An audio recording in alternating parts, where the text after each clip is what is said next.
இதெல்லாம் அப்படியெல்லாம் ஒண்ணும் கிடையாது. தாவேகாவை தாவேகாவுக்கு போறதுக்கு கூட்டணிக்கு இதுக்கு சம்பந்தமே கிடையாது.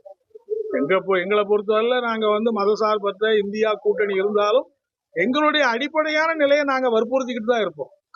ஒண்ணு சொன்னாலே உடனே கூட்டணி மாறி எதா இருந்தாலும் கூட்டணியோடு சம்பந்தப்படுத்தி பேசுறது பொருத்தம் இல்லைங்கிறது தான் என்னுடைய. தமிழ்நாட்டில் ஏற்கனவே இருக்கிற குழப்பம் பத்தாதுன்னு மேலும் ஒரு குழப்பத்தை உண்டாக்குறதுக்கான ஏற்பாடு இது. அதாவது ஒவ்வொரு சாதிக்கும் தனித்தனி இடஒதுக்கீடுன்னு போனா அந்த இடஒதுக்கீடு எங்க போய் முடியும்னு தெரியல. ஏற்கனவே வன்னியர்களுக்கு தனி ஒதுக்கீடு கொண்டு வந்தது அவசர கதியில எதையும் ஆய்வு பண்ணாம கொண்டு வந்து தப்புன்னு உச்ச நீதிமன்றமே தள்ளுபடி பண்ணிருக்கு.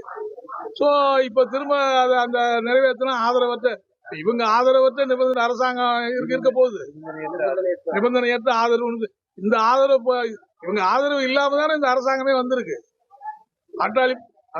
பாட்டாளி மக்கள் கட்சிக்கு பின்னாடிதான் எல்லா வன்னியர்களும் இருக்காங்க அப்படின்னு சொல்றதே முதல்ல தப்பு. தமிழ்நாட்டை பொறுத்த வரையில எந்த சாதி கட்சிக்கு பின்னாடியும் அந்த குறிப்பிட்ட சாதி மக்கள் முழுமையா இல்லை.